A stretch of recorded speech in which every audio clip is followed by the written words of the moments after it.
Bom dia, hoje é sexta-feira, 10 de janeiro, e está no ar o Band Entrevista. Bom dia, Emily Frank. Bom dia, Roberto. Hoje, vamos voltar?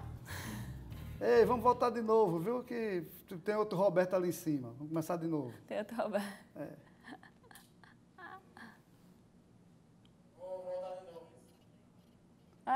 Eu vi agora. Eu vou olhar pro TP. Você tem que olhar pro TP. Emily engoliu o TP. Vamos de novo.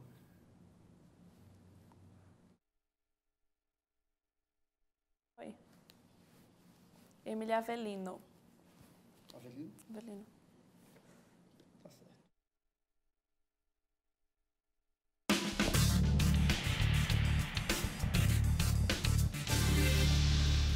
Bom dia, hoje é sexta-feira, 10 de janeiro, e está no ar o Band Entrevista. Bom dia, Emily Avelino. Bom dia, Roberto Medeiros. Bom dia, telespectadores. Hoje a nossa entrevistada é a nutricionista Camila Moreira, que vai dar dicas sobre alimentação para o verão. Pois é, e as chuvas que caíram em Natal deixaram vários pontos de alagamento na cidade e trouxe muitos prejuízos. O natalense amanheceu nesta quinta-feira embaixo de muita chuva. Na rua Euclides da Cunha, no Pitimbu, uma cratera se formou. Segundo os moradores, é um problema que se estende desde abril do ano passado. Se perder alguma vida aqui, eles vão dar a vida de ninguém? Isso aqui chama-se irresponsabilidade pública. Não é só eu que estou dizendo, não, é todo mundo sentindo na pele. Parte da casa de Edneide foi destruída. Segundo a moradora, a Defesa Civil esteve no local recomendando à população que deixassem os imóveis. Se continuar chovendo, vai piorar, porque essa rua vai ser tomada todinha. As chuvas também causaram transtornos em outros pontos da capital. No conjunto Gramoré, as residências foram tomadas pela água. São 4h15 da manhã desse dia 9 de janeiro. Estamos aqui na Rua Estivas, no conjunto Gramoré. Vários pontos de alagamento foram registrados. No Baldo, 2 carros ficaram no meio do alagamento, porque não conseguiram passar, e parte do canteiro foi levado. O muro aqui da Cosern foi abaixo, de ponta a ponta. Como é que tá aqui, ó? Não passa ninguém, ó. Na Ceasa, a situação também foi complicada. Nas imagens, um caminhão aparece entre um buraco que se formou. Na rua Marcílio Dias, no bairro do Igapó, também ficou completamente alagada. A água no meio da canela. Tá aqui, ó, na coxa da gente, ó. Isso é vida de gente. Esse é um problema que não é só da população, é da gestão, sim. O nosso maior problema hoje, apesar da falta de educação da população, que coloca lixo na rua, mas na hora que o lixo fica lá, na hora que a prefeitura não fiscaliza, na hora que a prefeitura não faz a retirada do lixo, e isso eu venho denunciando aqui há muito tempo, Emily, é uma coisa absurda o tanto de lixo que tem em Natal em cada esquina. Então a gestão não retira o lixo. Com uma chuva dessa, o lixo vai automaticamente cair dentro da galeria fluvial, e aí, consequentemente, o que é que vai ocorrer? O entupimento dos famosos bueiros, e aí a água sobe e acontece o que você viu aí. Exatamente, Roberto. É um problema que não vem de hoje, causando vários transtornos para todos nós. Todos nós sabemos que energia elétrica e água não combinam, não é mesmo? Nos períodos de chuva, os riscos de acidente aumentam ainda mais. Por isso, a Companhia Energética do Rio Grande do Norte, a Cosern, reforçou as orientações de segurança para minimizar os acontecimentos. Em caso de choque elétrico, desligue imediatamente o disjuntor, desconecte das tomadas aparelhos elétricos que não estiverem sendo utilizados e, se perceber que as paredes da casa estão úmidas, evite o contato com elas e não ligue equipamentos elétricos em tomadas, instaladas ali, entre diversas outras dicas. Uma dica muito importante, né? Pois é. O Rio Grande do Norte teve 91 casos de animais com raiva em 2019. Os dados são da Secretaria Estadual de Política Pública, Saúde Pública. Os exames laboratoriais realizados pela Secretaria Estadual de Saúde confirmaram que 91 animais tiveram raiva em 2019 no Rio Grande do Norte. A maioria dos casos foi registrada em morcegos. Foram 81 confirmações. Além de 5 casos em raposas, 2 casos em bois, 2 casos em cães e 1 equino. De acordo com o boletim, Os casos foram registrados em 29 municípios diferentes. O número supera em mais de 200% o registrado no ano anterior. Em 2018, os dados da Secretaria de Saúde apontavam para 40 casos confirmados de raiva, 33 em morcegos. A raiva é uma doença transmitida pela saliva do animal infectado, principalmente o cão ou um gato, podendo ainda ser transmitida por animais silvestres, como morcegos e saguis. A principal forma de prevenção é a vacinação. A Secretaria de Saúde orienta que, em caso de animais com suspeita da doença, a pessoa informe a vigilância ambiental e evite o contato direto. Importantíssimo, porque se você não vacina o animal e ele tem raiva e a pessoa for mordida por um desses animais, pode levar até a óbito. Então tem que ter todo cuidado com relação a isso. Exatamente, é uma campanha muito divulgada e as pessoas precisam realmente levar seus animais. O Rio Grande do Norte registrou cerca de 31 mil casos de dengue em 2019, a maior taxa de incidência de todo o Nordeste, de acordo com os dados do Ministério da Saúde. Foram divulgadas 7 mortes por dengue somente no ano passado. O Ministério da Saúde também publicou informações sobre o índice de infestação predial dos municípios brasileiros. De acordo com o levantamento do Rio Grande do Norte, tem o 3º maior índice de todo o país, o que significa que 3 em cada 10 residências potiguares tem focos do mosquito Aedes aegypti. Olha, se sem chuva o mosquito da dengue já prolifera e já causa o que vem causando, inclusive mortes, porque antigamente você tinha só dengue. Hoje você tem mais de um tipo de dengue, ainda tem mais o Zika e ainda tem a chikungunya. Então, está na hora das pessoas tomarem consciência disso e não deixarem depósitos para juntar água. O mosquito ele não gosta de lama, não, ele gosta de água limpa. Então, se você deixa depósitos que juntam água limpa, se você se muda ou se você sai de sua casa, viaja, a tampa da bacia sanitária tem que estar fechada, porque senão aquela água que está dentro da bacia, que está limpa, ela vira um depositário dos ovos do mosquito. Então as pessoas têm que ter esse cuidado. E aí, verificar também, se você tem uma casa vizinha que tem uma piscina que está lá abandonada, denuncie, faça com que a vigilância sanitária chegue até lá para acabar com os focos que possam estar lá dentro. Pois é, Roberto, a conscientização pode mudar esses números. O Rio Grande do Norte registrou o maior aumento em 10 anos na quantidade de empresas abertas no estado. Foram mais de 1.000 empresas abertas somente em 2019.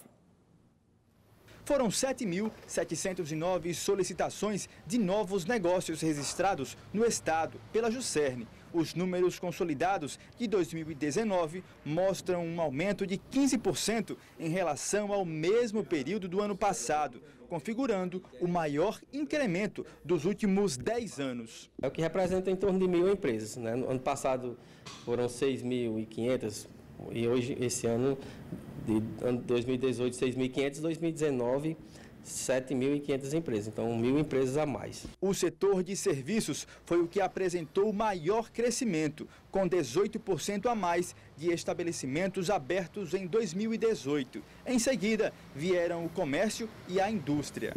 O Rio Grande do Norte chega a 2020 com cerca de 100.000 empresas ativas. 60% delas estão localizadas em 3 cidades: Natal, Mossoró e Parnamirim. Natal hoje representa mais ou menos 60%, né, desse total de 104.000 empresas. Eles são concentrados na capital. E Parnamirim, hoje nós temos mais ou menos 14.000 empresas abertas, né? Mossoró, 11.000 empresas. Que coisa boa, né, Roberto? Números que estão sinalizando a recuperação da economia também aqui na nossa capital potiguar. É verdade. O Rio Grande do Norte cresceu, mas não só o Rio Grande do Norte. O Brasil inteiro teve um acréscimo muito grande, e sem contar com as MEIs, com as microempresas do microempreendedor individual, que teve um crescimento altíssimo nesse ano também, do ano de 2019. Então, a tendência é que este ano a gente comece a recuperar realmente a economia e com essa recuperação da economia, essas empresas se solidifiquem no mercado. O grande problema é você conseguir, primeiro, manter uma empresa pelo menos 3 anos viva. Então, já é quem consegue passar 3 anos com a empresa funcionando... Ela já tem pago, né, os primeiros gastos? Já é um certo heroísmo, até porque os custos continuam sendo muito altos, os impostos são muito altos. Mas vamos torcer que essas empresas consigam se manter no mercado e fazer com que a nossa economia cresça, e esse crescimento ajuda a todos.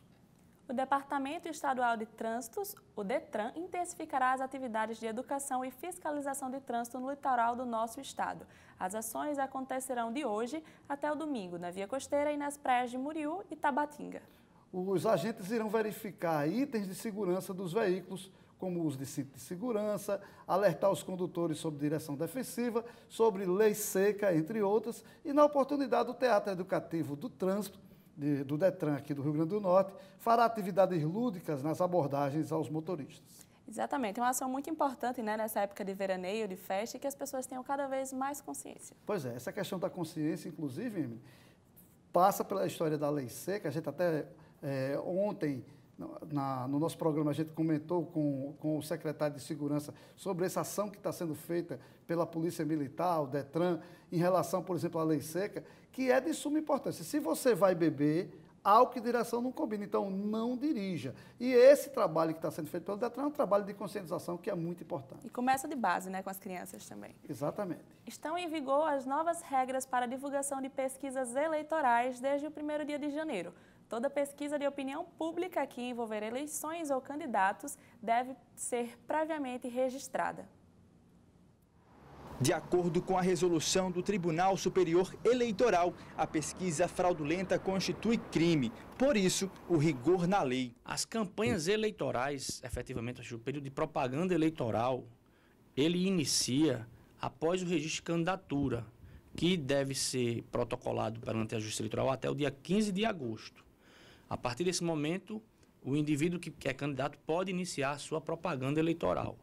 E aí, quando inicia-se a propaganda eleitoral, as enquetes, aquelas enquetes informais, elas são vedadas pela legislação eleitoral. Enquete que você faz na sua rede social, no seu Facebook, porque elas não têm metodologia científica e a legislação, portanto, traz essa limitação para que elas sejam feitas. As mudanças no âmbito do Rio Grande do Norte também estão voltadas mais aos processos eletrônicos. Nas eleições passadas, não havia na primeira instância. O processo eleitoral já teve início com a fase chamada de alistamento, que é o momento que o eleitor vai até o TRE realizar o alistamento para participar do pleito. O período dessa fase se encerrará 150 dias antes da eleição, no início de maio, por volta do dia 4, dia 5 de maio. Um outro período importante é a janela partidária, que é o momento que o candidato pode migrar para outro partido. Com a mudança que houve em 2015,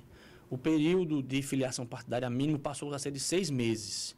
Então, entre o dia 3 de março e 4 de abril, se não me falha a memória, os candidatos aqueles que pretendem ser candidatos, devem se filiar nos partidos para os quais concorrerão. Pois é, tem muitas mudanças esse ano. A primeira delas é que na eleição desse ano, pela primeira vez, nós não teremos eleição proporcional na chapa de candidatos a vereador. A chapa proporcional deixa de ser de vários partidos e cada partido terá sua própria nominata. Então, essa já é uma mudança bastante radical. Cada partido terá que fazer sua própria nominata e atingir o quociente eleitoral para poder conseguir, dentro do quociente eleitoral, fazer o quociente partidário, tirando o número de vereadores eleitos. A outra mudança, que aí foi quando começou a matéria sobre a questão das pesquisas, é que a partir do dia 1º deste ano, 1º de janeiro, todas as pesquisas, a partir de agora, que envolvem mesmo os pré-candidatos, elas têm que ser registradas no TRE. Se não registrar, é considerado fraude e a multa é bastante salgada. Então, aquelas pessoas que gostam de ficar fazendo brincadeirinha na rede social, dizendo que quem vai ganhar é A, quem vai ganhar é B, que tem uma pesquisa que diz que o candidato X tem mais votos do que o candidato Y, muito cuidado. Na hora que você divulgar esse tipo de pesquisa, você corre o sério risco de ser multado e, como eu disse, não é uma multa barata. E mesmo que você não pague a multa, você vai estar com seu nome sujo, porque ele vai lá para a dívida ativa e você vai ficar lá proibido, inclusive, de fazer outros negócios em função dessa multa que você ganhou por estar brincando com uma coisa séria, que é a eleição. É isso aí, Roberto. Precisamos ter muita atenção.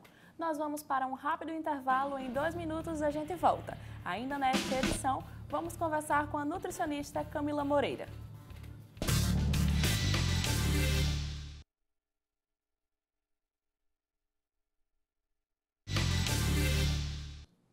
De volta com o nosso Band Entrevista, escutando agora a nutricionista Camila Moreira, vai conversar com a gente aqui, dando dicas de como a gente deve se comportar nesse período de verão. Bom dia, Camila. Bom dia. E como é que a gente deve se comportar neste verão? Então, nesse verão a gente precisa tomar vários cuidados, né, essenciais para a saúde, não só cuidados em relação ao tipo de alimento que vai consumir, mas de onde vai se consumir esse alimento, né? Qual é a procedência do alimento? Porque muitas pessoas esquecem de analisar esse ponto de vista e acabam adoecendo ao consumir alimentos contaminados de rua e da praia, entre outros. É um período para se tomar muito líquido? Muito líquido. É um período que requer uma maior hidratação, já que é um período que essas pessoas estão suando mais, praticando mais atividade física, de certa forma, né? Nas praias, mais expostos ao sol, então é importante se hidratar mais também. Camila, e essa hidratação, ela pode ser feita através das frutas e de outros alimentos? Sim, nós devemos nos hidratar principalmente com água, mas também podemos utilizar sucos de frutas naturais e até frutas que têm um alto teor de água, né, como melancia, algumas frutas da estação, a manga, né? A manga tem bastante água e também está na estação, então é um alimento que tem maior teor de vitaminas e minerais. Camila, qual é o principal efeito nesse momento? O que é que mais, quando as pessoas se desidratam, quando tem algum problema desse tipo, o que é o motivo principal? O baixo consumo de líquidos, o baixo consumo de água ou alimentos que têm alto teor de água, associado a um gasto maior, né? São pessoas que estão praticando mais exercícios físicos, não só os exercícios, mas até andando, caminhando mais, fazendo mais atividades que acabam comprometendo a sua hidratação corporal, já que terá uma maior perda de água. Então, esse daí, e até mesmo atividades aquáticas, que dá a falsa sensação de estar hidratado, mas na água a pessoa também perde muito líquido e esquece de repor, né? Então, qual a quantidade ideal de água, por exemplo, de suco, para tomar durante o treino ou durante esse processo de atividade física? Essa quantidade de água varia um pouquinho de indivíduo para indivíduo, varia aí na faixa de... cada pessoa tem uma necessidade hídrica diferente, né, de acordo com o peso, de acordo com a altura, com o gênero, então depende muito da fase que essa pessoa se encontra, mas geralmente é em torno de 1,8 litros a 2,5 litros, dependendo do tipo de pessoa que estamos falando. E aí a alimentação, porque tem um outro problema. As pessoas acham que cerveja, por exemplo, hidrata. Cerveja hidrata? Não, de jeito nenhum. Inclusive, eu sempre brinco assim, quando for consumir cerveja, lembre de beber água, né? Porque esquece de se hidratar e aí no outro dia tá com a ressaca, além de gastar menos isso. Para cada copo de cerveja, um copo de água aí. E aí a gente gasta menos porque consome menos cerveja e ao mesmo tempo acaba se hidratando e evitando ressacas ou qualquer outro tipo de problema no dia posterior à bebida. Tem alguma dica para quando você está na praia, como você falou aqui nessa época de veraneio? Muitas vezes não temos os cuidados necessários e acabamos ingerindo comidas que não sabemos a procedência. Tem alguma dica fundamental que deve ser observada na hora de comprar esse alimento? Sim, com certeza. A primeira dica é olhar quem está manipulando o alimento, né? Quais são as condições de higiene desse manipulador, se ele está com uniformes limpos, se está com touca, se pega em dinheiro e pega na comida, que aí é um fator de risco muito grande, já que no dinheiro a gente tem muitas bactérias. E em seguida também olhar minimamente as condições do alimento, se esse alimento está sob refrigeração, se está numa temperatura adequada, se foi um alimento já manipulado há muito tempo ou se ele é um alimento fresco, né? Se foi manipulado recentemente. Então, olhar também condições da embalagem. Às vezes o manipulador, a pessoa que vende o alimento na praia vem com um churrasquinho numa caixa suja, o churrasquinho já de alguns dias, que foi feito há alguns dias e requentado. Então, é um alimento que apresenta alto risco para quem vai consumir. Em outras palavras, se você não quiser correr risco na praia, 90% é não comprar. Existem alguns ambulantes que seguem padrões mínimos de qualidade, existem ambulantes que são treinados também em boas práticas e aí é fácil a gente identificar esses ambulantes porque visivelmente eles se destoam dos outros.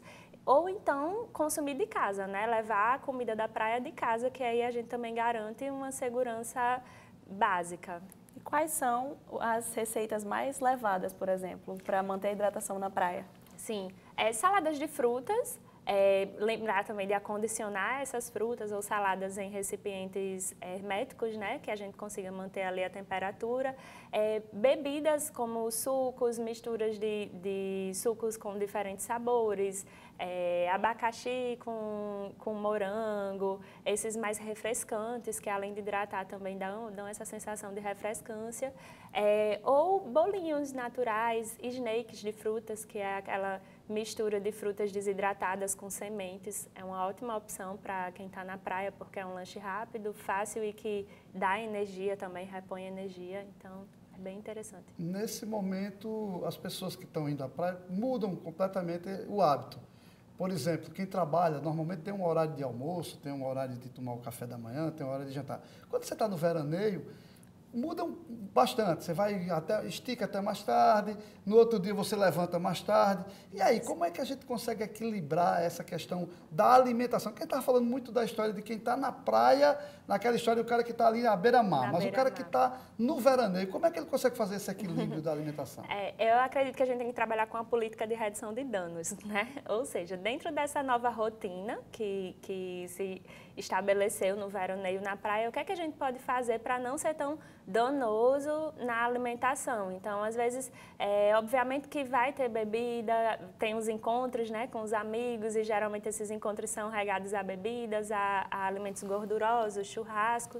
Então, dentro dessa rotina que foi modificada, o que é que a gente pode fazer para reduzir os danos que, porventura, possivelmente estejam sendo causados? Evitar consumir esses alimentos mais gordurosos no período da noite, tentar de manhã já fazer um de jejum, né, com frutas, com vegetais e também prosseguir com essas frutas e vegetais ao longo do dia, se hidratar, tentar evitar o consumo excessivo de bebidas alcoólicas e sempre quando consumi-las intercalar com água e com outros líquidos para se hidratar também. Então, são formas de a gente reduzir esses danos.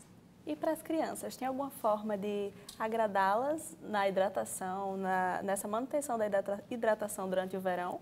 Tem. Sempre é interessante a gente tentar fazer com que a criança participe do processo produtivo do alimento, né? Tentar trazer a criança para a cozinha, fazer receita de sorvete. Tem muitas receitinhas de sorvete simples, onde a gente mistura o iogurte com a fruta no liquidificador e aí fica um sorvetinho saudável, com baixo teor de açúcar, sem conservantes, que também diferencia muito desses outros industrializados, ou até mesmo tentar produzir muffins, bolinhos com as crianças e sempre lembrar de hidratar as crianças também, que é muito importante. Camila, eu costumo dizer que pela manhã eu sou um estivador, eu como muito pela manhã, eu tomo um de jejum bastante pesado. Eu sou capaz de comer um prato de cuscuz com carneiro logo cedo. Mas depois eu modelo. Vai diminuindo. O caminho é esse mesmo ou eu estou no caminho errado? Na realidade, cada indivíduo tem seu hábito alimentar e antigamente se dizia muito, né, que as pessoas têm que comer a cada 3 horas. E hoje a gente sabe que na nutrição moderna a gente tenta adaptar para cada indivíduo, de forma pessoal. Então, tem pessoas que de manhã não conseguem comer e que optam por comer mais tarde um pouco, consumir alimentos a partir das 9, das 10 horas, sempre respeitando a individualidade de cada um, respeitando a questão da saciedade, da fome. O problema é quando a gente faz consumo de alimentos com alta densidade de gordura, alta densidade de calorias à noite, que aí realmente compromete a digestão, compromete o seu sono e a qualidade do sono. Mas de manhã, cedinho, pode comer um pouquinho mais, desde que seja um alimento tecnicamente sem tanta gordura, né? E aí isso vai te dar mais disposição até para o resto do dia. Camila, depois do veraneio, tem alguma dica durante o retorno total à rotina de manter essa alimentação saudável? Sim, é importante a gente tentar, em primeiro lugar, aglutinar as necessidades da família, né? Porque muitas pessoas reclamam de não conseguir seguir uma alimentação saudável porque o núcleo familiar não segue. Então, é interessante conversar com a família, esclarecer quais são as principais mudanças, quais são os hábitos que se deseja modificar na casa e, a partir daí, já levar para o supermercado na hora das compras, né? Evitar o consumo de alimentos muito processados, o consumo de alimentos que têm muitos conservantes, tentar desembalar menos alimentos e descascar mais frutas e verduras.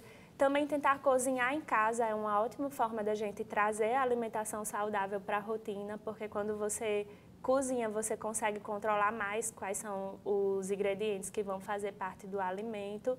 E sempre tentar fazer acordos com a família. Poxa, a gente consome muito refrigerante. Vamos diminuir o consumo de refrigerante? Não drasticamente, gradativamente, né? Se é uma família que consome diariamente refrigerante, optar a consumir uma vez na semana e depois uma vez no mês. E quando der fé, não vai, quando se der conta, não vai mais consumir aquele tipo de alimento. Mas a gente falando em cozinhar, que realmente é uma coisa interessante, mas infelizmente a maioria das pessoas não tem mais tempo de fazer isso e nem pode pagar. Hoje, na situação que se vive nesse país, a gente não tem condição de pagar uma empregada, uma pessoa, para fazer, uma cozinheira para estar dentro de casa. Cozinhar, por exemplo, em quantidade para a semana e congelar, é uma solução? É uma opção, sim, para essas pessoas que não têm condições de manter essa rotina de cozinha diária. É uma opção, inclusive, viável, né? No processo de congelamento, a gente tem perdas de nutrientes, mas são perdas mínimas, então... para essas famílias que não têm a opção de cozinhar todos os dias, nem tem quem faça essa comida, cozinhar e congelar o alimento é uma estratégia. Então, aquelas marmitas fitness que o pessoal vende aí para a semana inteira é uma opção também. Também é uma opção, sim. Camila, que dica você daria hoje para quem está querendo começar uma dieta para poder baixar um pouquinho a barriga? Bom, eu sempre costumo dizer que é importante a pessoa tentar adaptar aquilo para a rotina dela, né? Não querer fazer uma coisa muito extravagante, muito diferente da sua rotina, que não vai conseguir seguir, depois vai se frustrar, vai acabar, ao invés de conseguir conquistar os objetivos, vai se frustrar e ter repulsa daquilo. Tentar trabalhar com estratégias é uma opção muito importante também. Dentro do que você está fazendo, quais passos podem ser modificados de forma tranquila, sem pressão, sem estabelecer metas que não consigam ser cumpridas, porque também pode ser um problema, né? E trabalhar com cada realidade, de forma individual, não seguir o blogueiro da internet, mas tentar trabalhar com a sua realidade, porque isso faz com que a gente consiga atingir as metas de forma mais tranquila. E sempre procurar a ajuda, né, o apoio de um profissional da nutrição, que vai ser o profissional que pode guiar essa pessoa no processo. Se você quiser, você falou em blogueiro, se alguém quiser lhe seguir, quiser saber essas dicas, existe um endereço de Instagram, das redes sociais? Existe. Diga, por favor. Meu Instagram é Camila VS Moreira. Camila VS Moreira, mas eu não sou blogueira. Não, mas eu estou perguntando nesse aspecto as pessoas poderem interagir com você. Isso, pode sim, com certeza. Você compartilha dicas, essas coisas? Compartilho umas receitinhas, tudo bem dentro da realidade, né? Sem ser aquela vislumbração que a gente vê tanto nas redes sociais. Tudo dentro da realidade, tudo científico também, que eu acho que é muito importante a gente trabalhar com o que é científico, respaldado. e tudo mais. Agradecer a participação aqui de Camila Obrigada, Moreira, nutricionista, dizendo que o Band Entrevista fica por aqui. Tenham todos um bom dia e a gente volta segunda-feira, às 7 da manhã. Até lá!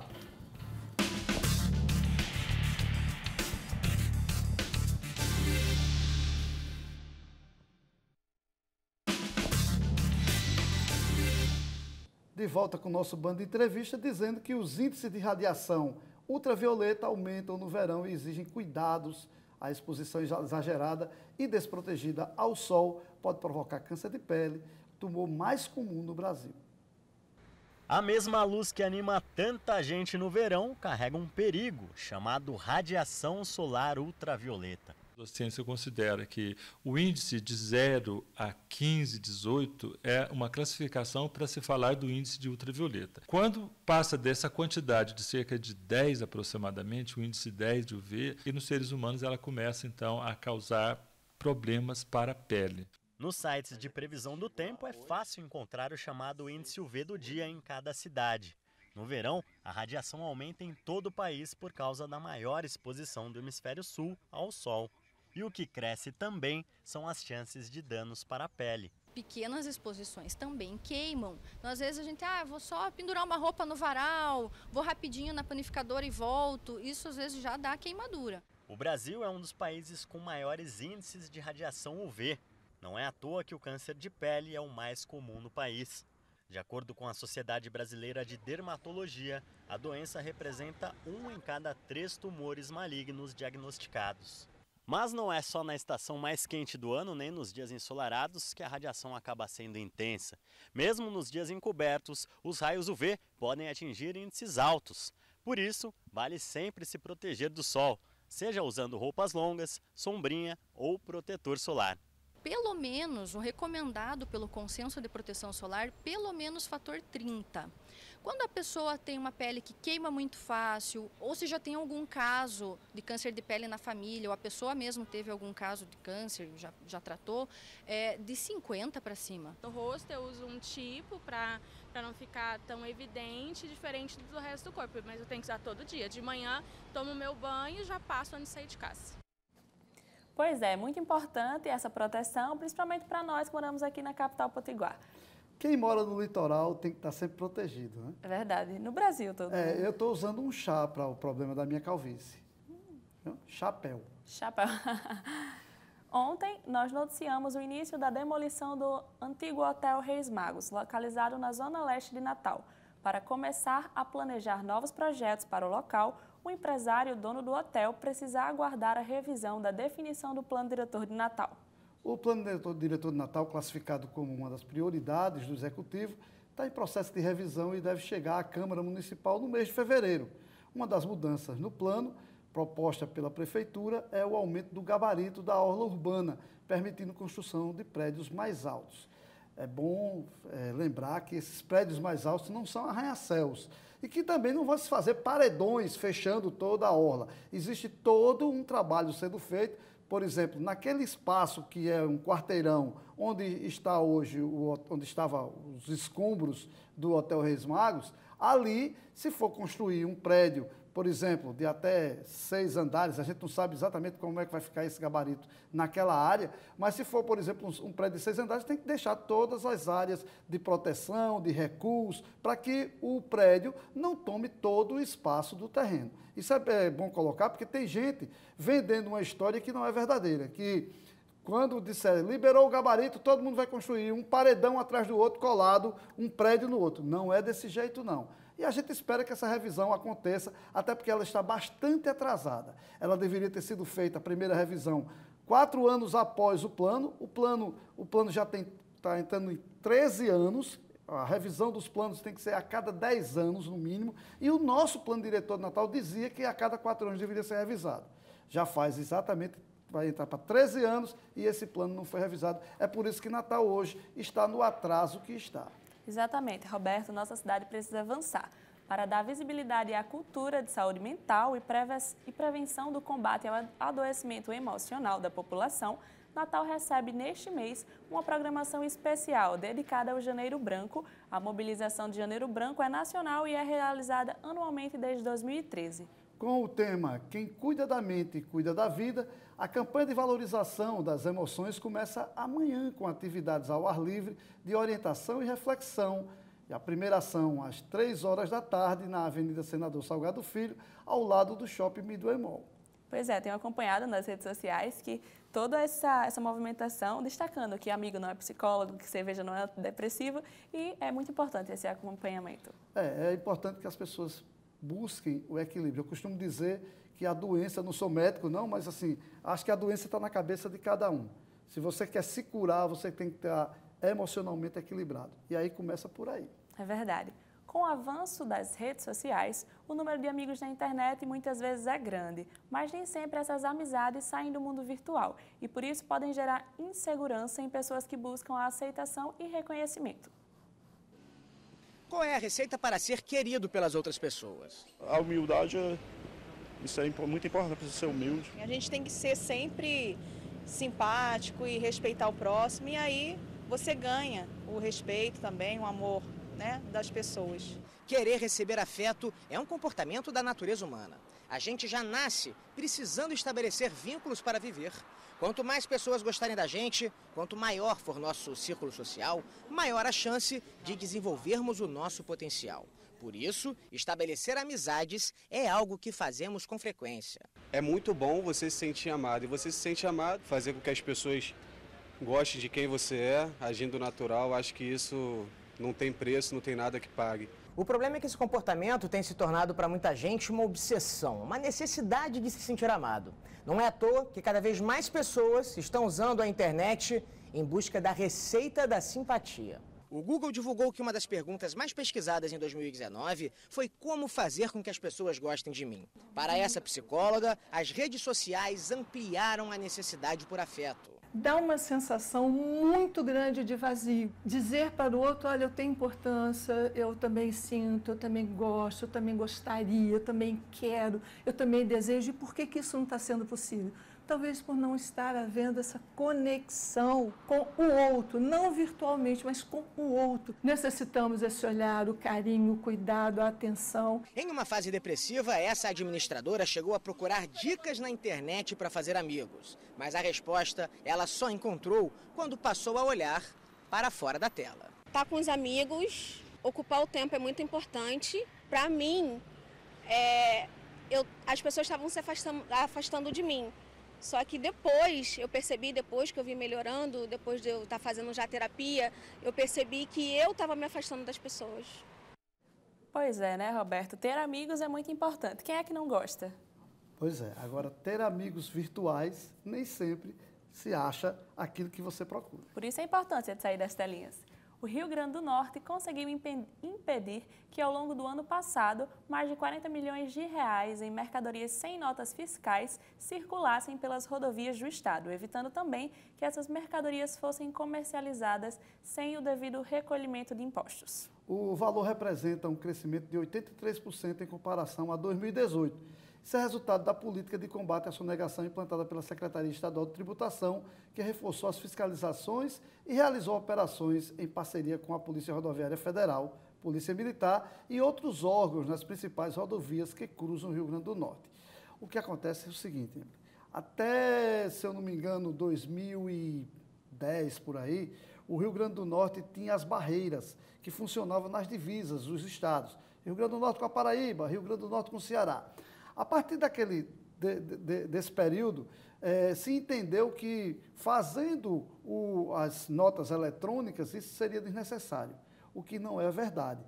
Porque algumas pessoas, utilizando de má fé, emitiam notas e depois cancelavam essas notas para não pagar o imposto e entravam com a mercadoria dentro do estado. É por isso que aí, a partir do momento que voltou-se a fazer essa fiscalização, se conseguiu detectar tanto recurso que estava sem nota fiscal, tantas mercadorias sem nota fiscal e que foram obrigados a pagar os impostos a partir da fiscalização. Tem que intensificar a fiscalização, sim. A gente paga muito imposto, mas um dos motivos também dos impostos serem altos é exatamente os sonegadores. Pois é, muito importante para contribuir para a arrecadação. E nós vamos para um breve intervalo, mas não sai daí, porque no próximo bloco a gente conversa com a nutricionista Camila Moreira, que vem falar sobre os cuidados que a gente deve ter neste verão. Não sai daí, são só 2 minutinhos. Acabou.